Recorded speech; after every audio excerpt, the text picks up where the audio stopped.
joyful vacation only with your friends after getting married is a real treat, isn't it? Contest chair, my dear married Toastmasters and distinguished guests, a very warm good evening to one and all. Thailand.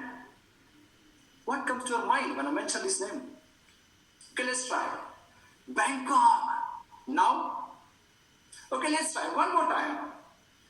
Pattaya. What comes to your mind when I mention these names? If I'm not wrong, all the male Toastmasters imagine a great vacation alone. And all the female Toastmasters imagine what their husbands will be enjoying on these great locations. It was in the year 2012. Me and my friends landed in Suvarnabhumi International Airport, Bangkok. Yes, without our families. From the airport, we took a taxi to Pattaya, where our hotel was booked. In Pattaya evening, me and my friends were walking on the street, and suddenly I bumped into a beautiful Thai girl. Yes. And she was supposed to be, you might have guessed it right, she was daughter of a beautiful, loving father. Yes. And to my surprise, I saw a middle-aged man coming towards me, clenching his fist. Before he could hit me on my nose and make it look like a broken toenail, I said, I'm sorry, uncle. By mistakenly, I bumped into your daughter. I'm sorry. But instead of cooling down, I saw him getting angrier. She's not my daughter. The big, tall guy yelled at me. Then why did you come to me like you're gonna hit me on my face? I'm a customer, he said. Well, I suspected the same what you all might have thought right now. She was selling. Not what all I thought, but she was selling the Thai special seafood. Right from the airport immigration officer to toll collection officer to garbage truck. I saw women empowerment is on the top in Thailand. But we become judgmental when we hear a particular country name.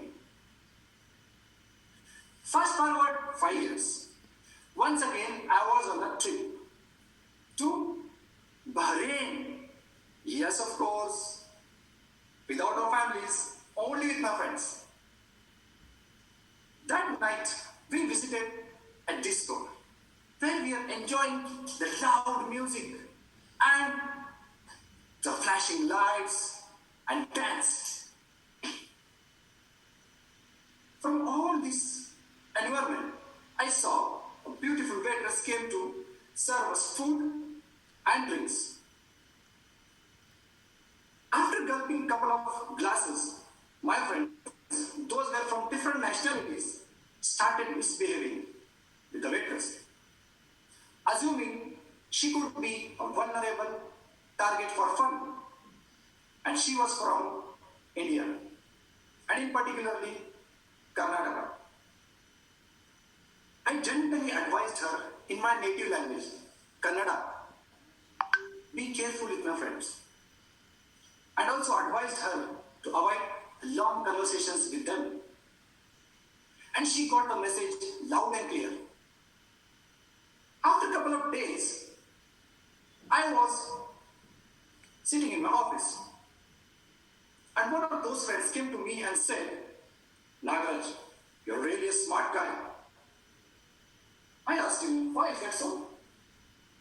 He stated, well, that night in Bahrain, how smartly you protected your fellow Indian girl. I appreciate your attitude. But listening to this, I did not feel proud of what I did. Rather, I felt intrigued. I went into self-realization mode.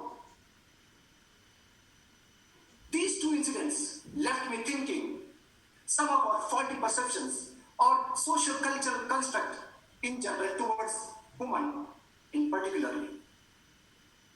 My thoughts stigmatized a simple, innocent woman when I heard the word customary.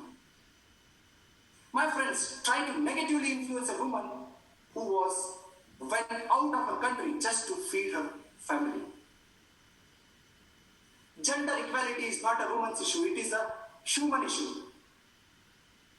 My dear friends, respected judges, like a typical Toastmaster International speech contest, if you all are waiting for me to make a call to action, then let me tell you, tonight I am not going to make any such calls.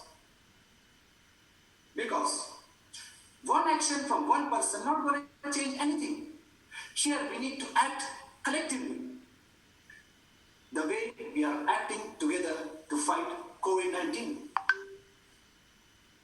And I firmly believe that being the responsible leaders of this world, we all know our important roles. To overcome this pandemic of rapid thoughts, faulty perceptions, skewed mindsets.